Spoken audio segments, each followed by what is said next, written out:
It's the Your Church Friends podcast, and we are back with season 2.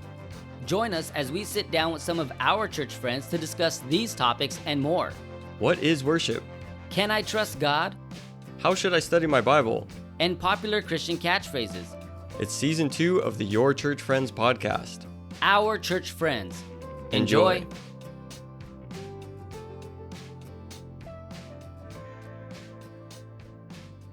All right, welcome to Your Church Friends podcast, the only podcast with your church friends. I am Chris. And I'm Muireadhach.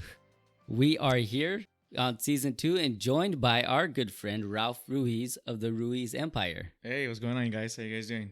Doing good. Yeah. Good. Yeah. Thanks for having me. Yeah, I'm glad you're in here. This will be good. Yeah, it should be fun.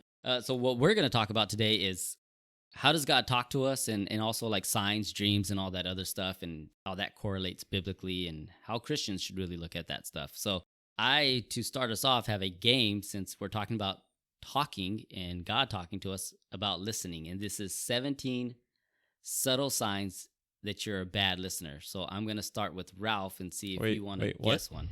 What did he say? It's 17. Oh, never mind. Whatever. Gotcha. Got it. Wait, I just have one question. Did God tell you to do this game? Yes. Okay, cool. We're in it. Ralph's going first. Yeah. Ralph, go first. All right. Give me one sign or one way you could tell that you're a bad listener. No eye contact. Let's see if that's on the list. It is on the list. 1 point, Ralph. All right, Muireadhach, your turn. Oh, it's the same question to me? Because there's 17 of them, so Asking what? that's on the Or list. what did you say? Not responding. Not responding is... this one, it's close enough. I mean, it basically says you're walking out the door. Walking out the door. So Walking away. Not responding. I'll give that to you. Muireadhach, Responding off topic. responding off topic. There it is. I've been busy thinking about what I'm going to say, not what you were just telling me. Right. Which is also on the list. I don't know. I think you guys brought me into this game and you already know the answers because you were listening. No. I had to think about what you were saying. I had to really listen to what you were saying. Exactly. That's how you're gonna get it. So I guess thinking of a comeback. Yeah, that was on there. Yeah. You took your answer.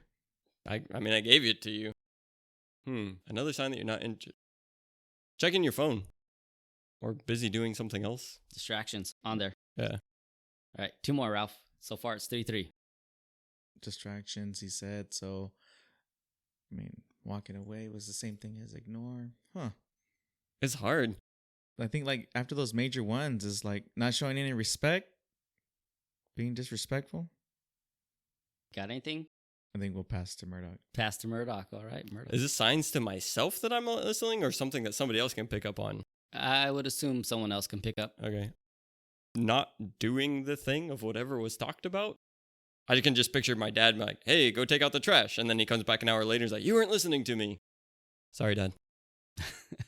Let's see. Yeah, like doing the wrong thing. I guess I already told you about that is on the list. Someone says I already told you about that, so. I already told you. I don't know if that's what I said. No. But you just gave that point out. No point. Ralph, Yeah, no last one. point. That was a good one because when you said that, I just started thinking about like always telling that to my son. I've already told you once. Yeah. I'd have to tell you again. So it would still. Oh well, man, because distractions is so broad. Like, but then I'll read some of them afterwards too that you guys didn't get. It's actually pretty interesting. yeah, I think I'm sure it'll make sense when you say Yeah. it. when but you say them, I'm trying to think of it. Give up, Ralph? Yeah, I think I'm. You're tapped? Yeah, I think I'm tapped. Muireadhach, I have to think about things between me and my daughter because I'm the best listener between me and my wife. So there wouldn't have been anything that I would hear there. Or miss, right? Yeah, you'd always hear it. Got you. Yeah. Well, I guess I wouldn't hear it if I was a bad listener. So Yeah. arguing. Arguing? That's a good one. You said think of wives, so like trying to be right when you're wrong. I don't know how to word it. It's when you're in a conversation and you're not listening, like you're just not getting the point. You know, it's just like you can't truly hear what's being said. It's not a thing or you're distracted or whatever, but the words are coming in, but you're just not listening. I don't know how to put that in whatever your list would say. Yeah, I didn't see it on here. I just feel like I can think of a couple of people I have conversations and it's just like, it doesn't matter how many words, how many different ways of trying to talk about it. It's like, nah, you're not getting through this. Nothing's happening. So the number one was you interrupt. Interrupt. Yeah, interrupt. That was one that you guys didn't say. I interrupt because I'm listening so well that I heard what you just said and I need to respond to it. That's actually on here too. You hurry the conversation and to get to your Yeah, response. because it makes so much sense, because like that's you thinking of something to say before the person finishes their like heartfelt moment or the thing they're trying to describe to you. Sometimes, like on this podcast, though, if one of us gets going for too long, you're like, I wanted to respond to the thing you said in the beginning, And you forgot. but now that's gone. So I guess I'm going to talk about the thing that's on the. Yeah, on the tail end. Anyways. The second one is you turn the conversation back to yourself. Oh, man, I do that a lot. Yeah, so do I. You nod excessively is on the list. Hmm. So I guess that's a sign. You get defensive. And I know you guys couldn't see us, but we were all nodding. But once Yeah. he said that, we stopped. Yeah. We all stopped nodding. So yeah, go ahead. You hurry the speaker along. That was kind of what you're talking about. You exhibit unwelcoming body language. Like crossing your arms. Yeah. Like, oh yeah. Using hand motions is a bad one too. You avoid eye contact. And I don't know if that one's on there because I generally just avoid eye contact for the most But didn't part. I say that already? Eye contact? Yeah, you did. I think that's what got you the first Oh, point. but yeah, he's You just reading through. them. Yeah. Sorry. You're right. You should listen. Mm-hmm. Sorry. Or you aren't saying anything at all. I think we mentioned that one. You spend time formulating a response. Let's see where the last one was pretty good too. You head for the door. That was the last one. So those are just 17 signs that you're a bad listener. I can see how in ways that they can end up on being a bad listener, but in some points, like those are just progressions of depending on what conversation you're on. So we're just like, cool, I was fine talking with you, but I told you that I had to go a bunch of times. So now I'm kind of expressing through my body language, and now I'm trying to hurry the conversation, and now I'm kind of cutting you off and interrupting you, and now I'm literally just walking away from you. Like, was I a bad listener? Was I supposed to stay for an extra half hour when I already told you that I'm late to pick up my daughter? Like, am I being a bad listener, or are you not being like helpful to me in my situation? I'm not trying to be rude, but like I also need to leave now. Are you not being a respectful conversational person? Yeah. Getting the signs that someone else is leaving. Maybe I'm just being defensive. Maybe. That wasn't on the list, was it? That was. That was, yeah. Yeah, you get defensive. This is just Chris writing down like in conversations with Muireadhach. Yeah. I think it's interesting though, because as we get into like, how does God talk to us? I mean, there's already like a lot of things I'm pretty sure we could get into at the top of it and everything. But we were talking about like sometimes how there's people look for signs, right? Like, God, I need to know what purpose in my life is or what you want me to do with my life. And then you walk outside and you see a billboard that says, become a real estate agent. You're like, that's it. God just talked to me there. So is that necessarily God talking to us? I would say it's a number of ways, It's like you can't say that it's not, and you can't say that it isn't. Or wait, you can't say that it is, and you can't say that it isn't, because if that individual is conscious of how God speaks and what he's trying to say, then if that factor is like, what should I do with my life? Being a real estate agent is the answer, then that could be the answer. But I think it's more if you don't know what God or who God is and how he's needing you to be in life, then you could take anything and there's a bug on the wall. Like, oh, he wants me to be a bug, but that's just a load of baloney, And I think we've been talking about that within the church is like, you don't know the difference between food and bologna or beef and bologna or something like that. And the same thing is with signs. If you're going to just take every little sign that's God talking to you, you're going to walk yourself right into the wrong spot.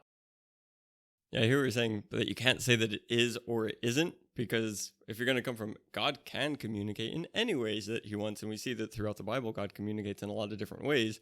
It's like, could we say that he couldn't communicate in that way? That like by his divine appointment, like when you're asking that question, that's how he's revealing that answer to you. Right. But I also hear what you're saying towards is, I feel like on the one side, if you don't know God, you can just be thinking everything is a sign. But I've seen it go the other way to those.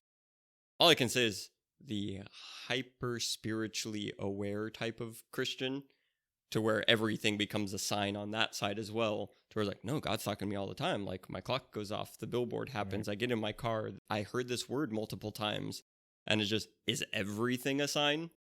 You know what I mean? Right. Because I've seen it go to that, to where everything becomes a sign. and within Christianity even. And I would even say the same thing. Like, I'm not maybe one to judge whether that is or not, but is that really how God communicates? Is just through all of these little tiny notes, like all throughout. And I'm not convinced of that. Yeah, I think when we get into it too, like that's a good point to bring up, the hypersensitive, that everything is a sign. Just because that was the one time he communicated to you in that form, that everything after that becomes the only way he's going to communicate to you. So you're looking for a sign everywhere. You're looking for it in all the things. A song comes on, you're like, oh, that's it. This is what I'm going to do now because it said this. Like the repeating the words over and over again. I like that. That's a good example of it, that I think we as Christians can fall into that category, that if one thing worked, or as people really, if one thing works, then we're just going to keep doing it that way. Well, you guys are sports guys. You ever have those weird superstitions that something happened when your team won and you end up doing that again? Because like, this worked last time. I am an awful superstitious person. Like, I remember playing basketball and just being there, and I sunk one hoop. Like, how many times did I dribble that ball before taking that shot? Like, where were my hands? Because I got to do that again. Yep. And that's mostly because I'm not skilled. So whatever worked, I want to make that happen again. I'm not so much of a believer of it, but Chris had me really thinking twice about it. Like that little hoax of superstitiousness and stuff like that. But I mean, it all happens for a reason, you know? Which is interesting, talking about signs and superstition. Like, anyways. We were watching the Super Bowl a few years ago together, and the 49ers were in the Super Bowl, right? And every time they got a touchdown, it was cake time. Yep. And that's kind of like a superstitious thing. You're doing it over again so that they could do it again. Or for me, yeah, definitely. Even last night when we were playing that game with the life group in Belong, the what was it? Fishbowl or Yahtzee? The fishbowl. I didn't play Yahtzee. Fishbowl. I kept giving the counts of the score to Nicole so she could count them over again, because when she counted them, we got more points. But when I counted them, we got less points than the other team. That has nothing to do with cheating. Yeah.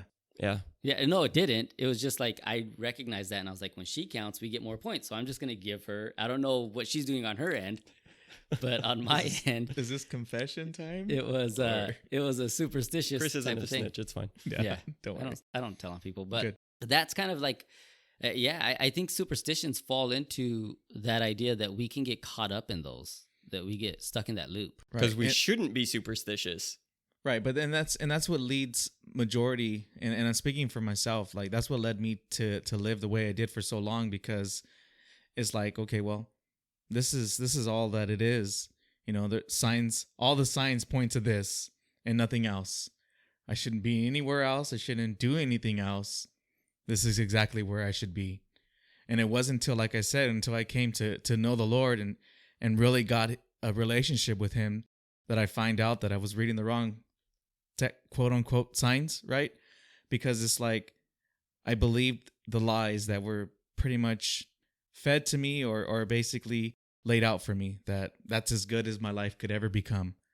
And it wasn't until, like, you know, that relationship really flowered within inside of me that those signs didn't seem too bright after all. You know, they're really dim. So you're like looking at where your life is at, and you're like, well, if there is a God and this is what he's given me, then this is obviously where I should be and what should be going on. Because, you know, if there's a God and like this is what it points to. Yeah. But then you come into that relationship and you realize, oh, not all those were a sign from God that this is where I should be, you know, because you get to where getting to know him and you realize where you should be and go, oh, those are actually signs saying get out of there. Get out. Yeah. Yeah.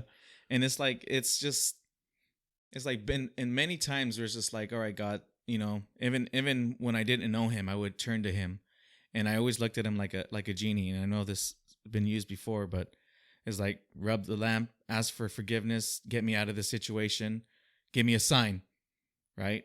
And sometimes it wouldn't be like, okay, whatever it is gone. Like, no, I would need to suffer. I would need to suffer for extensive amount of time until I finally was able to see the correct sign that he was giving me, you know, that life was no longer something that I should be pursuing or being comfortable with, being all right with being, basically. So it's just like signs, depending on how you want to use them, I think is good for a lot of people. Because it's like, for me in this factor, like, man, it was perfect timing, perfect sign. You know, I didn't think my life was a problem because I was all right with where I was, with what I was doing. And then all of a sudden, here's the state of the city of Los Angeles telling me that your life is unmanageable. Go do something about it, or we will, and we'll send you away for 3.5 years. So you pick. So I read that sign very well, right? Now, I had many choices to do something else. I had many choices to just shrug my shoulders at 22 years old and just realize that, nah, it's just somebody doesn't know what they're talking about.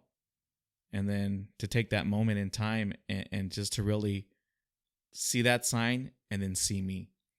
Because I can't read a sign without knowing who I am, right? Like we were talking about it earlier, like knowing who we are or pretending to be somebody we're not, trying to read a sign. So if I'm trying to pretend to be somebody I'm not, that sign is not going to mean anything to me.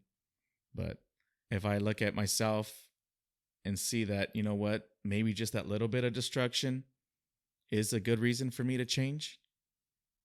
And here we are now, right? Yeah, I think you brought up a few good points with that too. I was thinking about the idea that sometimes our superstitions, when you're talking about it at the beginning, creates us to like then want to bargain with God, right? Like, God, if you do this, if you show me this thing, then I'll do it. Then I'll follow through. If you show me this, then I'll follow through in what you want. And it kind of reminded me of when Jesus was like here on earth and he would talk about the people. All you want is miracles. All you want to do is see something. He says, a wicked and adulterous generation seeks after a sign. Right. And none of you are doing what I'm here to do. So I'm here to teach. You're here to listen. So none of you guys are listening. And I think the other thing that I was thinking about when you're continuing on was that the closer we get in a relationship with God, the more we hear his voice, the more we know his voice. Mm-hmm. So then we're not just wondering if this is that. Because then, like you said, you started realizing with your own life, like, are these signs? These aren't even from him. Right. Because you started to get to know his voice, and then you could tell, like, oh, I know who God is and who God isn't. Like, this is definitely not God. Like, if I'm hungry. Which kind of goes to say that if God has a voice and we can hear his, then there's other voices that we could be hearing trying to deceive us, right? So when we're looking for signs, it's like, is it deception? So I think it's important for all of us to take that into consideration, to really think about, like, if I guess the most important part of hearing God is actually listening and knowing his voice. Because we could get into like signs, right? So there's signs, things I see. We could talk about dreams. I think a lot of us have dreams and we wonder, like, what does that mean when we wake up? Like, is God trying to tell me something? Is this going to happen in the future and what have you? But even then, it's so hard sometimes to actually pinpoint what the voice is, like you're saying, because we could hear other voices. Yeah, and in looking, and based off kind of what you were saying, and then Ralph, what you were saying about how a sign can be really good to people in situations, and I think that to look at, okay, people who are seeking a sign because, like, man, that sign needs to be there, otherwise I can't be obedient, or that sign needs to be there as proof, or that sign just because I want the sign, or work the sign through me. Like, there's all kinds of reasons that can come for people seeking a sign. But then I think that when we're in the situation, like, God, I don't know where I am. I don't know where to go. I need a sign. I need help. And it's not about, like, prove yourself to me because you need to prove yourself before something, but it's coming from more the mode of submission, of just really going, I need you. Like, this isn't to prove yourself. It's like, show it and I'm there. I just can't see you. I don't know where things are. I need you. Like, and I think that it's the need of the relationship that you're seeking to already have versus show me through a sign, then I can have the relationship. Right. Does that make sense? Yeah. I don't know if that fully completes the picture, but at least I can see those two things in there. Yeah. So like for me, when I would be in those situations, like, give me a sign, like, okay, well, I'm not dead or I'm not incarcerated. So like, that's a sign to keep doing what I was doing. But the sign was for me to stop what I was doing with the ability to change before things got worse. Right. So it's just like being able to understand when you're asking for a sign, like, you're not going to get the sign that you're asking for, but you're going to get a sign that's going to lead you where you need to be going. And it's like, there's so many things that I've read and gone through that is just like, just because one door closes and another one opens, it's not usually the right door to go in. It could just be the door that you need to pass and look at because you needed to see what was in there, so that way you know that you weren't missing out on something. Yeah, You know? really the patience in following through and waiting. Yeah. And even in there hearing that this door is open and you're really trying, is this the door I walk through? And God can say, no. Like, I can see it. I can see why it's tempting. I can see that you can walk through that door. Right. But just, again, listening. As Chris, you were saying, like, it does come down to that listening part. I like the patience thing too, because that made me think of Gideon, right? When he laid the fleece out, and I can't remember which way it is, but either way, if the grass was wet in the morning, but the fleece was dry, then I know you're with me, right? And then he went inside, but he laid it out, but he went all night without checking it. At least that's what I would see from the Bible, because it says, then he came out in the morning, and it was, the grass was wet, fleece was dry. And then the next day he reversed it. He's like, all right, God, if the grass is dry, but the fleece is wet, then we got this, right? And so then it happens. But the patience in actually waiting to hear God's response or to see God's response in actions, because I think we can get locked into, God, I need an answer to this, and then it's, I want it now. So we look for something anywhere. Yeah, so if you're looking for signs, so you go, God, I don't know what to do with my life, and you walk out and you say, become a real estate agent, then I can see that that's a thing. You're not being patient to wait for the answer. You're not seeking after and waiting. You're seeking after and just going like, cool, that one. That's what I'm doing. Yeah, but let's make it even crazier. Like it says wrestler or something on there. Like, well, then Chris really knows. Yeah, then he really knows, right? In. But it's just like, if you see the sign and you're just thinking like, man, I really want a sign. The best illustration was when they were in the boat and he tells them to throw his net onto the other side of the boat. You know, he was telling them they were going to help him change the world, right? And he throws the net on the other side and he pulls up the net with a ton of fish. Yeah, so it's like capsizing the boat. Yeah. He didn't ask for a sign, but he knew, Jesus knew that he needed one in order for him to drop everything and follow him. Because he was looking at him like really? I mean, that's what I would assume he's looking at him, right? Yeah, I'm a professional fisherman. You're going to come over here and tell me what to do. Correct. Here? Yeah. But still did it, right? Did it. I think it made me just click on something here, that when we want a sign, it's usually about what it is for me, right? Like, what should I be doing? What my next step in life? What this and that, right? But that wasn't a sign for Peter about Peter. That was a sign about Peter about God. Correct. So it was to show God how good he is. And when we look at things, like, well, one of the things I have written down about how God talks to us is creation. And when we look at creation, right, it shouldn't point to anything other than like, man, look at how good God is. It's beautiful. The trees are wonderful. Look at the butterflies. Look at how things work. I mean, look at our own body, right? That it's the most complicated thing in the world that we have yet to fully discover and untap all that it does. We have an appendix that no idea what it's there for. We could take it out, but if it gets crazy, it's going to kill you. Mm-hmm. But we don't know what it does. And we're looking through all that, and it's all pointing towards God and not so much a sign about ourselves. I don't know. I've just been thinking of those 17 things of not being a good listener, and I'm trying not to think of something to say when you're talking because I want to really be a good listener. Yeah, and then I was listening too hard, and then that just hit deep, and I'm like, oh man. Yeah, right. But see, like those are the key things. I mean, listening before you think about what you're gonna say sometimes leads you down a path that you might speak something from the heart, and that's like sometimes nervous for some people. Like it gives them, vulnerability. And for me, like I wouldn't say these are signs, but like lately there's been a lot more spiritual growth in my life lately. And it's been kind of like nerve-wracking because like here we are talking about signs and I'm thinking like, is this a sign?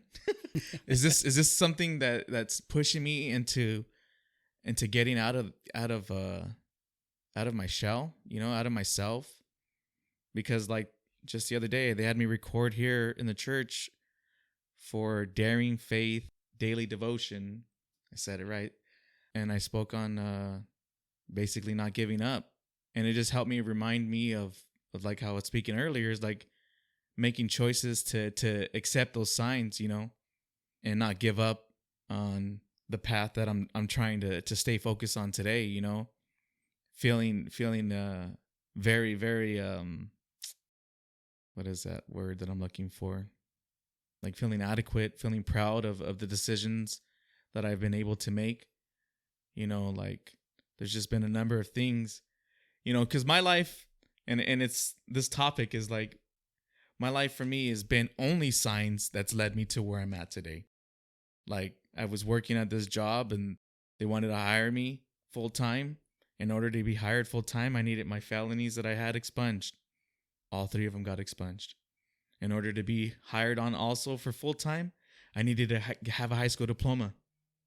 I went back, got my high school diploma, right?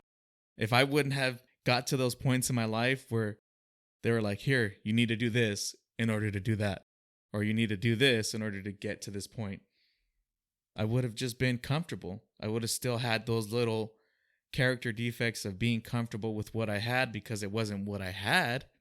It's better than what I've had, right? So making those decisions to take those opportunities to really get to know God and myself even more, that believing in who I could be, not believing in who I was. I figured out who I was, like we were talking earlier again. It's like knowing who you are versus knowing who you pretend to be. And today it's like, I know that I'm a child of God, and that I know that I can be successful if I apply myself. And if I know him, I know what he wants for me. And his promise is to benefit me, to prosper me, but never to harm me. Right? So it's like, if I know that, then I know that these things that seem so complicated are very easy to accomplish because he's backing me on it. So I think if it wasn't of him making those signs, probably wouldn't have came afloat, right?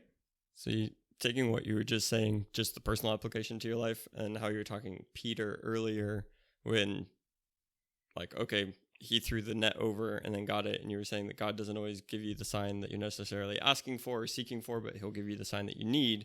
And then Chris, you were talking about having it being a sign from God, not about like, oh, here's all the things that you want to do, but I'm giving you a sign that I'm with you and to give you direction in where I'm leading you to.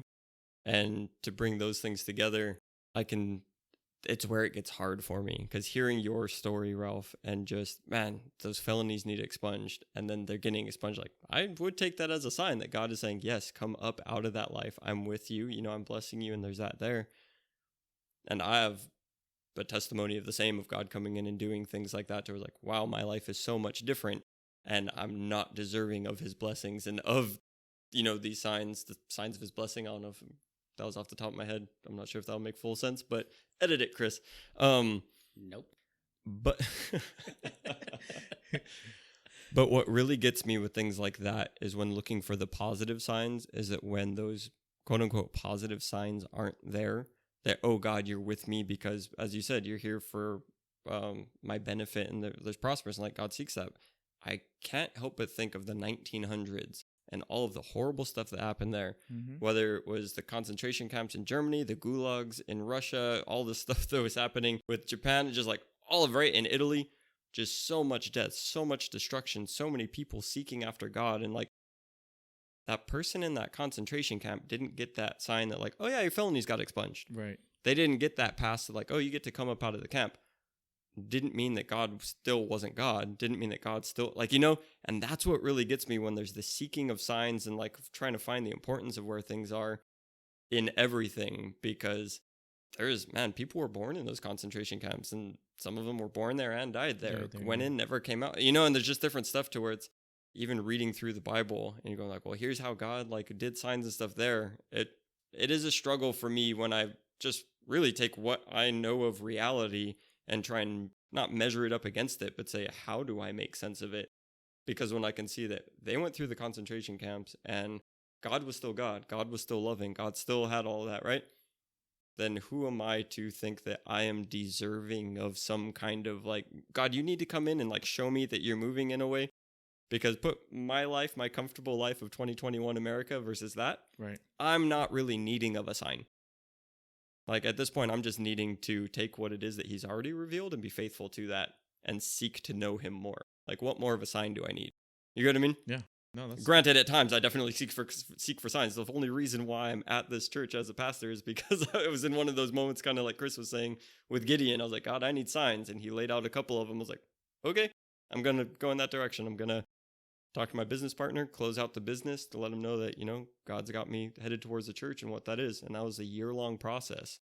So definitely, again, God gives you the signs that you need, but also what signs do I need? Like when you're driving down a road, there's signs, clear ones, right? There's actual directional signs, like lane merging or traffic light ahead or stop, right? But then on our highways, we also have signs that are billboards and ads that are distractions. And if our eyes are locked on the distractions, we're going to miss the instructions. And when we keep our eyes on the instructions, God's word, which is the clear way, one of the best ways he talks to us now, the only way that, or not the only, but one of the deepest way to get the full understanding, because you're actually knowing who he is. When we look at that, then we're going to get the instruction. We're going to get the instruction side of it. So we're seeing turn left, turn right. Like all of our stories, you're the getting the stuff off your record. That's God leading your path and saying, here's the sign to start turning right off of the road you're on. For you, hey, I need you to make a left to get to this church because this is where stuff, and same thing happened to me. Like I was doing whatever else at another church, and it was, there's Ken on the side of the road. That's a sign. God said, pull over and talk to him. So I think when we're following the instruction signs, then we got a clear path to where God is leading us. But when we follow the distractions, then we're going to wreck, then we're going to get into trouble. So let's take a quick break and then... Sorry, real quick, just because it only makes sense in the context of that. So you have the direction signs, you have the billboards, but then you also have those ones that like Highway Patrol puts up that are just like, hey, granted, there's a detour that you need, or, get off the freeway or whatever. And I can picture God, like those are the like signs that really pierce in. But then there's also signs within the vehicle that we're on that's just like, hey, you're out of gas. Like, you need to be paying attention to all of these signs. You can't just know, hey, in 300 miles, I'll be up in Northern California doing whatever I need to do. The other sign says, get off and get gas, otherwise you'll never make it. So they're kind of, life is complicated and we have to pay attention to a lot of different things. We have to listen. Yeah. All right, let's take that break and we'll come back with the second half of the show. This episode of Your Church Friends is brought to you by the Heavenly Hearing Aid. No longer will you struggle to hear God's voice again. The Heavenly Hearing Aid, helping you hear from the heavens. All right, listen up. We are back from the break. And here we are. And just as we were talking during the break, coming into that point of listening to those really personal things, those inner things that are going on in our life. Like, yes, we're in our Bible, we're reading. Yeah, we're trying to pay attention to other signs and find direction and really listen to God. But there is so much that, man, my life is completely personal to me as far as my experience. Like, I don't know what it is to live as Chris or live as Ralph. I know what it is to live as me. And the more, and you brought it up earlier, Ralph, getting to know yourself, but getting to know yourself through your relationship with God, is that things that I used to see as limitations or what's wrong with me or why can't I do this or how do I do this or what is it that's going on with me, whether it's mentally, emotionally, physically, all of this stuff, all of those are things that need to be paid attention to. And I talk about it with my students is, man, we can come in and I can pray with you. We can get into the Bible. We can do some biblical counseling.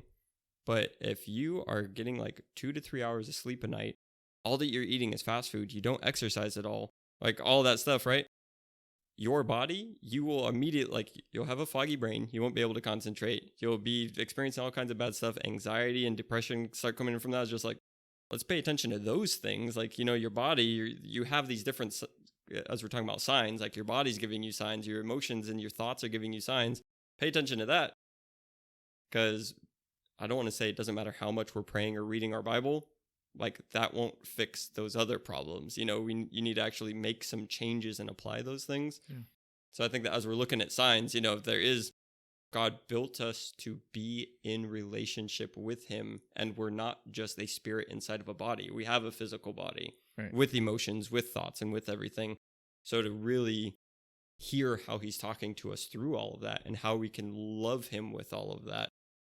I think, I don't know, thoughts on that? Yeah, that's pretty much, that's a good point. Cause like if you're sitting there and you're telling God, give you a sign, but you're sitting there just waiting for it to come and hit you in the face, you might miss it.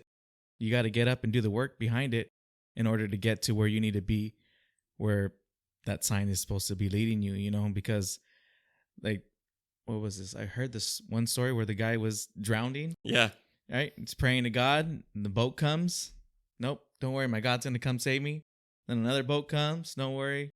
Helicopter comes. Don't worry. Then the guy dies and goes to heaven and says, what happened? He says, I said 3 boats and a helicopter to come save you. Why didn't you get on them? Same thing applies for our life. Is like, if we're sitting there saying that I want to know God, but I'm not reading my Bible, like not religiously, but like at least constantly, you know, it's like even right now I had like a brain fart with his name, Peter, when we were talking about throwing the net over, and I just kept saying him, and it's just like, it just had a brain fart. But that was just like my own conviction within inside me, that sign, like, man, I really need to go back and read that story again. So that way because there's a lot of meaning behind that. It's like we were saying, it's like Peter didn't need or didn't ask for a sign. He just was given one. So that way he knows this is the path he should be taking. And if Peter would have just stood there on the boat fishing because he's going to get more fish now because Jesus told him he was, then he would have just been a fisherman still. So if we're just sitting there waiting for him to bring everything to us, we're going to miss life and miss other potential things, and there's so many more blessings behind that, and being able to grow personally for you, or for myself, I should say, in reading, being that person in your family that leads worship, person in your family that leads, Bible reading time and stuff like that. And, it's just like taking that initiative. Like, not only do you feel good and it shows your kids that that's the sign of your parents doing that, but it also gives your kid that relationship opportunity to see that you're just not all talk, and you're really taking the initiative, and for me, like let's just bring up one time, we were sitting at the table having breakfast, my wife and my son, and we were reading of the notes and the verses from the week prior from church, and we read it over, and I asked Daniel, what does this mean? He says, this means that I need to listen better. And I was like, that's a pretty good answer, because like with my son, it's like straightforward answers, and it's like if you tell him to do something, like it's a literal thing for him. Throw that away. Like he'll literally just throw it, right? Because he's listening. But it's like, no, throw it in the trash can, right? And it's just like, okay. So the same thing, like for me, is like if I'm asking for a sign, it's like God's not like, okay, now walk down this hallway and do this and this, and you'll get that and this, right? It's not that way. Because if it was, it'd be really easy. All right, God, what do you want me to do? And you're sitting there. Yep. Okay. Yeah. But it's not that way. It's like, God, what should I be doing? And the opportunity and the things come into your path that, that he's telling you to be helpful, to be that light, and being able to be used by other people. Because like with you, Muireadhach and Chris, like Chris asking me to do the recording, you guys coming here and having me come here. Like, it's not just me coming here talking. It's like me coming here growing. Right. And like those opportunities of being used, and also me coming here and sharing, is like, who knows? Somebody could be using this someday, and that's not the whole goal. That's not just like the whole reason why we're doing this, but it's like to be able to let people know that they're no different, You just said so many good things. It's like, how do I keep track of that to even be able to talk about all of those things? And I guess I don't even know if I can work backwards, but we don't know. Like, I feel like a lot of times I want to sign because I want to know. Yeah. And there's so much that we just can't know, that God just wants to use us. And like you were saying, hey, here's where I want you to go. And he just wants us to be obedient in doing. And I mean, going back to Abram at the time, God told him, hey, leave where you are, leave the land of your fathers and go. And just listen and go. And in him listening, he went. And then more things happened when he was there. And more things happened from there. And more things happened from there. So yeah, we can't get ahead of God in that sense. And, I need a sign. What's going to happen when I get there? It's like, the sign is me telling you to go over there. That's it. But also, I think that sometimes looking at a sign, going back to where you had kind of started from, is that I've heard a lot, and I think that I've experienced it at different points too, is a lot of times we feel like the sign of God in our life will be the presence of the end result. Like, I'm praying for God for this, so it's just going to happen in my life. That's how I know that God's there, because God's going to do it for me. And, I need a better relationship with my spouse, And what's the sign going to be? The sign is going to be that my relationship is better because God's going to come in and do it. And it's like, well, what steps do we take to doing it? You brought up, get on the boat. God sent you the boat. What's the boat in that situation? It might be go talk to a counselor.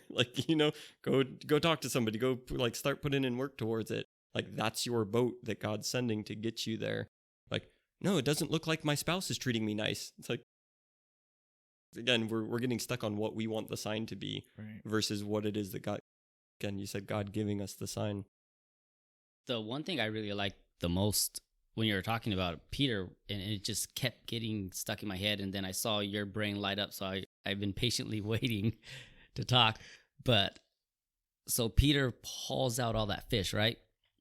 And many of us will look at that as like, this is success. Look at this load. So clearly the sign from God is now be a fisherman. Yeah, that's what Ralph was saying, yeah. Yeah, I'm successful now because we equate success to God's answer. Yeah. But the reality of it was that was the distraction, because a lot of times we could take success and then say this is where God's taking me because I'm finding victories in it. But really, that's the distraction. And if Peter would have stayed a fisherman, then, he's not a disciple, and we don't have the church getting formed the way it should have, theoretically. Mm-hmm. But setting that distraction aside and actually just hearing the voice of the good shepherd and following that and saying, I'm going to lay all that aside because this now is no longer worth it to me, but that is. Dallas Willard says this. He said, our failure to hear his voice when we want to is due to the fact that we do not in general want to hear it, that we want it only when we think we need it. So we tune God out because, we're desiring to want him, but we're tuning him out because we really don't want it. But then we tune back in when we think we need it. And really, as Christians, we should be constantly in tune with what God is telling us. Just talking about being a good listener and tuning out. I don't know. We all have kids. I don't want it to be this way, but sometimes Casey will be talking and talking and talking. We'll get into conversations and it's hilarious and I love talking with her. But other times it's just I'm literally tuned you out. And I don't tune back in until it's oh, now it's important. I need for this communication to come back in because it's not just nothing happening. Yeah. And it's just really sad for me to that can happen towards oh yeah, I'm just not paying full attention to my daughter because I don't think that it's worth my attention. And kind of how you were saying oh yeah, we come and we want to hear from God when all of a sudden it's worth it. But when I'm doing okay, it's not worth it. I don't need to be in my Bible as much or praying as much. And I know that we brought up those two, but you have anything else as far as what's good ways that we can hear about God? Yeah. Not about God, from God. Get to hear God. Some of the other ways the Bible is clearly, read your Bible. That if you want to hear from God, read your Bible. That's the simplest. I just got to say, we're so blessed in America that we can do all that. Exactly. There are still countries and peoples that don't have it in their language, that it's illegal to have it for all of that. And we can pull out our device. We can around us, right? Well, we're in a church, but there's just Bibles everywhere. You know what I mean?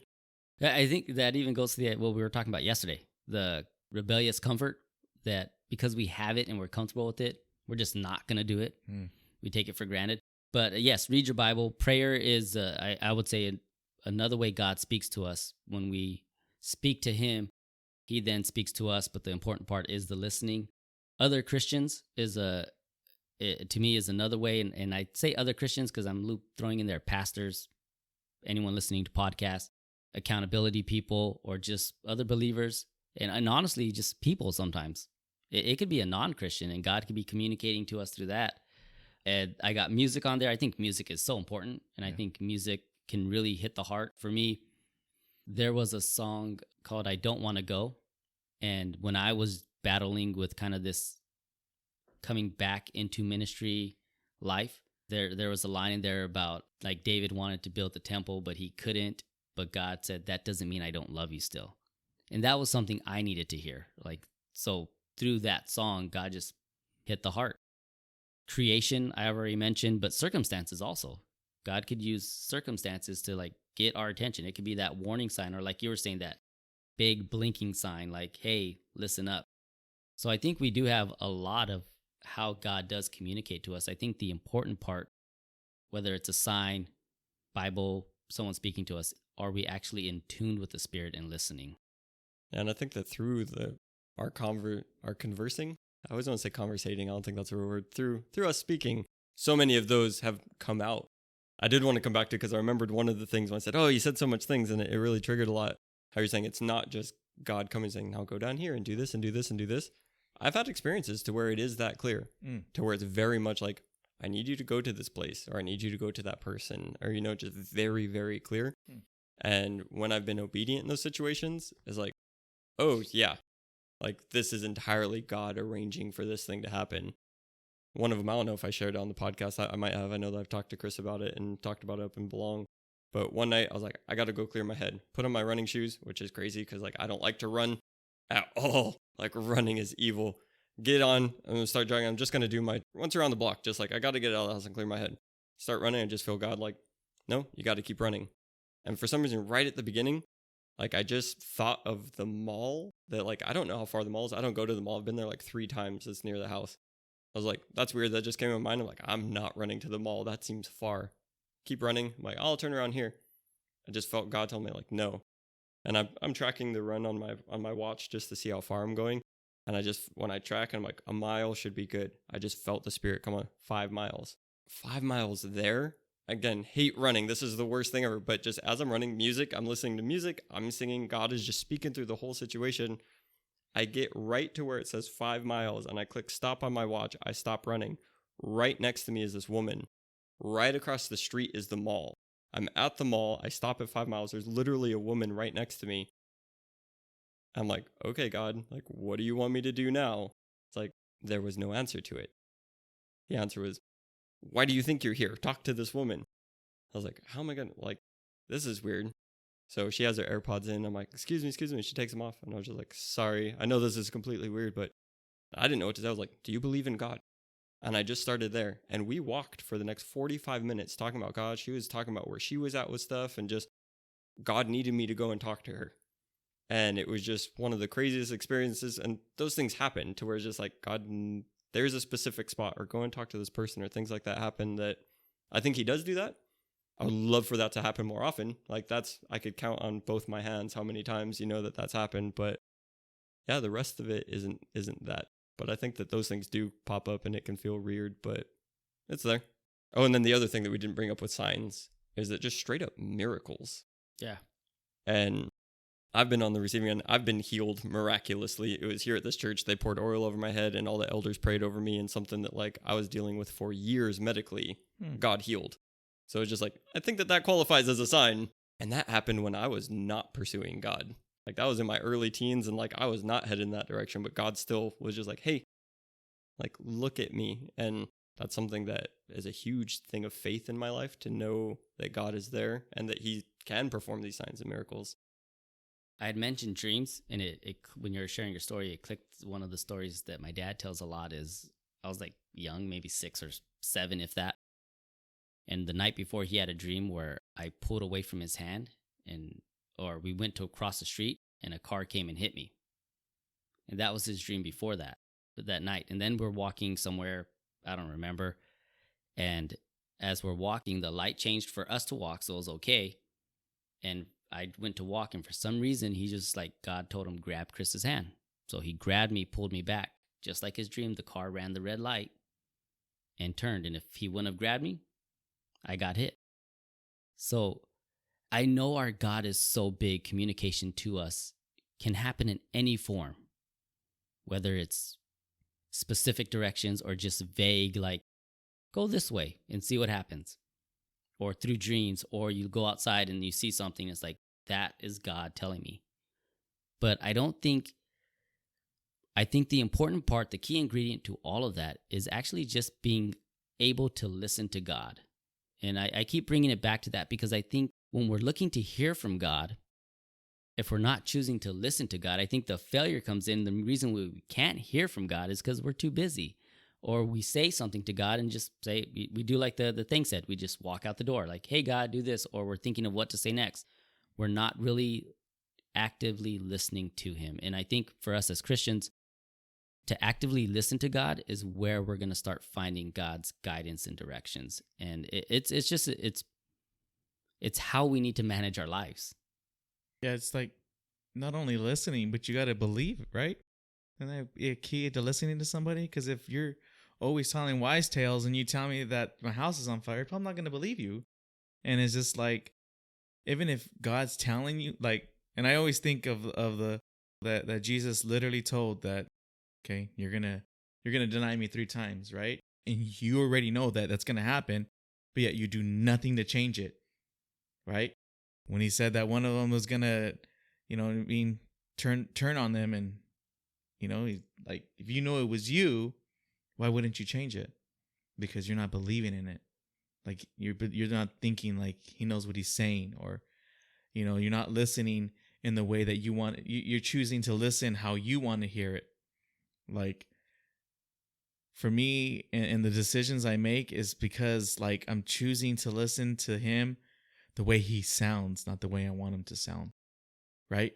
I'm not using God as a buffet and only taking what I want to hear. Because like you said, like those people in the concentration camps, they heard him. They heard him. They heard him either stay here, don't fight back, right?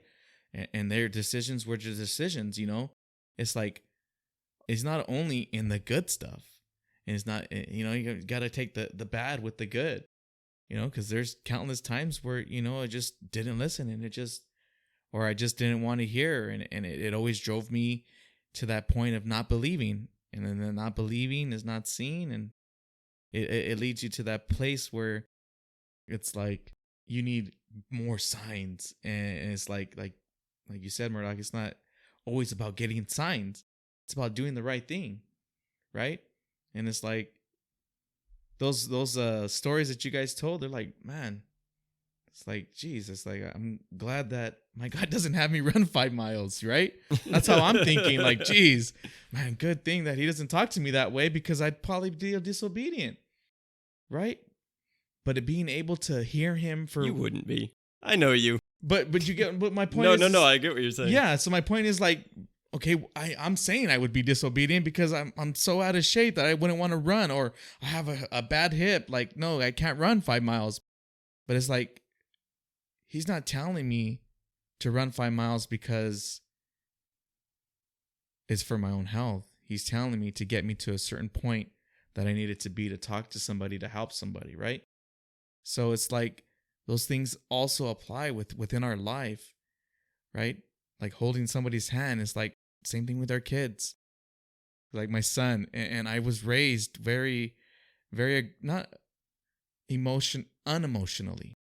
And if emotions were shown that they weren't acknowledged for what they were frowned upon for why they were there, right? It's like, why are you crying? You don't even have a reason to be crying. Stop. So today, and my son, when he's crying, like I nurture him and I comfort him, and I tell him, if you want to cry, go ahead and cry. Let that emotion be valid. But after you're done crying, you got to figure out a solution or a reason to come out from it. You can't stay in it. Because if you're going to stay in it, we're not growing. It's like, if you want to cry, go ahead and cry. You hit your arm, you fell down, you're sad because you had to do this, or you got in timeout and you're sad. Go ahead and cry. Figure it out. And then let's get to the next point. And I think that's the same thing like how the signs are. It's like, okay, I didn't want to listen to you, God. Okay, so now you're sitting here crying, like, where are you? What happened? Okay, he's gonna be there. And he's gotten to the point where it's just like, give you that moment to go through your little kicking and screaming, and then learn from it and grow, And for me, like being that father, and let me just backtrack because I just want to say this. Like my father, he was like, as you're talking about your dad, and it's like my father, he was, I mean, not to take away from anybody's father, but like he was the best father that he could be with what he had, right? And he's a very good, loving, caring, moral man that I look up to today. And the same thing is, and the reason that is there is because God has told me and showed me how good he is, and that I can't judge anybody for their downfalls or their mistakes. And if I do that, then I'm trying to be him, and I'm not trying to be God. I'm trying to to be his, you know what I mean? Be his good son that he's going to, be happy with. And the same thing with my father. He gave me my father, and it's like, even to today, he's still showing me how to be a loving and caring man and grow and prosper. But if I didn't listen to the signs that he was trying to be loving, because like when I was growing up, it was like he'd scold me, he'd punish me, maybe spank me, right? And I wouldn't listen to him. Like, no, I don't want to. Like, man, you always want to fun police me and suck up all the fun, and you just don't want me to do this because you don't want me to have fun. And look where it led me. It's not listening and living in where I lived, right? Doing the things that I did. And it's like, if I would have just listened and took the signs, like, okay, well, maybe he was telling me not to do that because it was going to lead me to these places. Go figure. But I think it's like, I want to break those chains of bondage of that path. And by doing that, I got to, suck it up and comfort my son when he's crying and stuff like that. And that's hard. It's hard because, like, for me, it's not that it's weak. It's just me. It's just instilled. It's hard. And I really want to break out of it. And I really want to, you know what I mean? And I know we're going off a topic, but it's just like, if I would have listened then, who would have known if, things could have been different? But I know today that the fact that I was able to look at it and read those signs that I've missed, I'm able to be there for my son as a comforter, as a guider, as that counselor, as that minister in his life. So that way he has the ability to get his signs and get his direction that God wants him to go on. It's really interesting where you started and where you ended up when you're talking about listening. You started off with Jesus talking to Judas and Peter, saying, there's something in you. He's like, I see it. You're going to deny me 3 times. Right. And then he sees Judas, and you're going to sell me out. So you have Jesus saying, hey, I see this is who you are. There's something in you, and this is where this thing is leading. And you're saying, hey, if somebody tells you that, why wouldn't you do something about it? And then, you spoke through so much good stuff, but then when you came to with your dad, trying to tell you when you were younger, like, he's fun policing me. He's telling me that there's something in me. And, he's trying to, like, address that thing that's in me that might lead me down the wrong path, but you didn't want to listen to it. So it's crazy. I know that I'm like that. We can get, what was it on your list? Like, you get defensive. You have all these things that you don't want to listen. And what I hear from you now is just saying, I want to listen. I want to listen to my Heavenly Father. I want to be able to be that to my son. Like, I hope that I'm getting wisdom from God that I can give to my son. And just, learning the importance of listening. Yeah. Especially to the hard things, because like, I don't want to hear that stuff. Like, I'm trying to be better at it, but a lot of times it's like, you try and point out that thing that's in me that I probably don't like either, but now I just don't like you telling me things. Yeah. It kind of relates to that. I got one last story, and then we'll wrap up the show. We were driving back from San Francisco, me, Justine, and Remy. Remy was probably like 4 years old or something like that. And we're driving back. I'm tired. I feel my eyes are getting tired. But my dad calls me, and we're talking on the phone while I'm driving. So we're driving back, and I'm like, yeah, I'm a little tired. And he's like, son, if you get too tired, pull over, let Justine drive. That's what's going to be best for you guys. So I'm driving. My eyes are just doing the thing. And I'm That's scary. I need to. I got my wife, my brand new little baby girl in the car. I'm pulling over. I said, Justine, just drive. We pulled over. I went into the back, laid the passenger seat back, took a nap. And all of a sudden, I hear Justine going, Chris, we have a flat tire. We have a flat tire. And I'm like, what? We pull over to the side of the road, and there's a huge bolt in our car. Oh, man.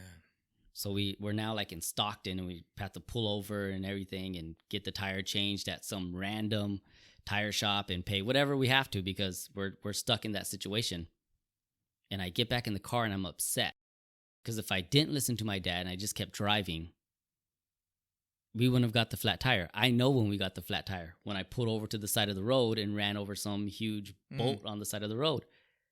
But later on, as we're heading down the highway and we're almost back here in the LA area, I think on the Grapevine, accident.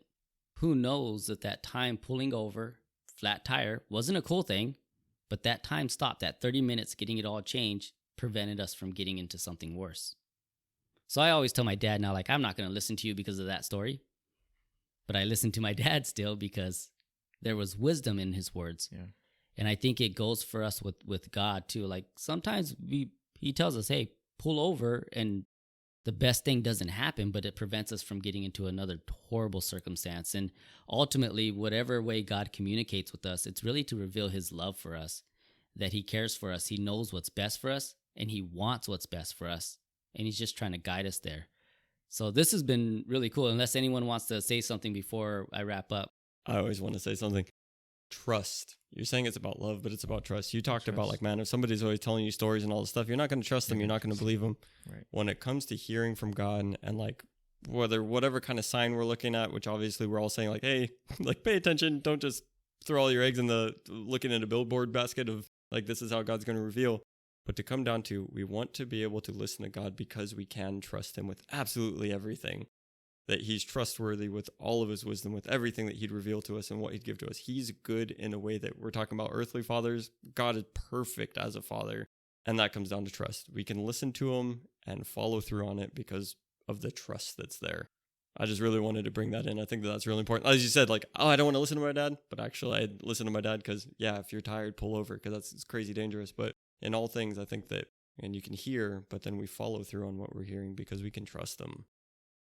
Ralph, anything, or you want to wrap up? Yeah, just two things. It's just like, it's patience behind trust, behind belief is gonna stem from you being able to understand the correct signs that are being in front of you.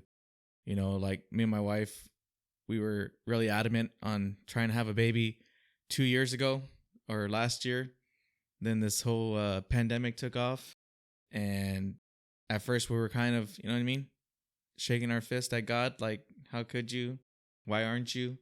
Where are you? And just like how you said, it's like, in the whole scheme of things, like, if we would have had the baby during the pandemic, like, I would have been able to be there to be that support that she might need, or, who knows, one of us could have contracted the virus or something or other like that, and it'd have been all bad. And, it was just patience. Patience is everything, but at the same time, you can't just sit around and do nothing for it. We did a lot of work. We had a lot of work ahead of us to get to this point. My wife's 8 months pregnant now, and we're coming up soon to be delivering our son. And it took a lot of work to get here, a lot of patience, a lot of trust in God, and also, it's just like, well, you're not alone. God's used every single one of you, you know what I mean? You too, everybody else in our life. And it's like, you got to take everything for what it is. And, the people that are there trying to lift you up, even if the people are there trying to put you down, like, not to say that they're good, but you also need those people too. I'm sorry to say it, but because, like, if it wasn't for those people that try to put you down, you would be trying even harder to prove them wrong. For me, I think that if we are able to read our Bible constantly and, be that light for other people, and also see the light from the other people that they're trying to give us, and take it for what it is and not as them trying to slander you. They're just trying to help you. It's going to benefit you. And it's all these stories that we've told today, and in the conversation of regarding the signs. It's like, signs are another way that God shows you that he loves you. 3 things: be patient, trust him, and listen. So I am Chris. I'm Muireadhach. And I'm Ralph. And we are your church friends. Thanks for listening.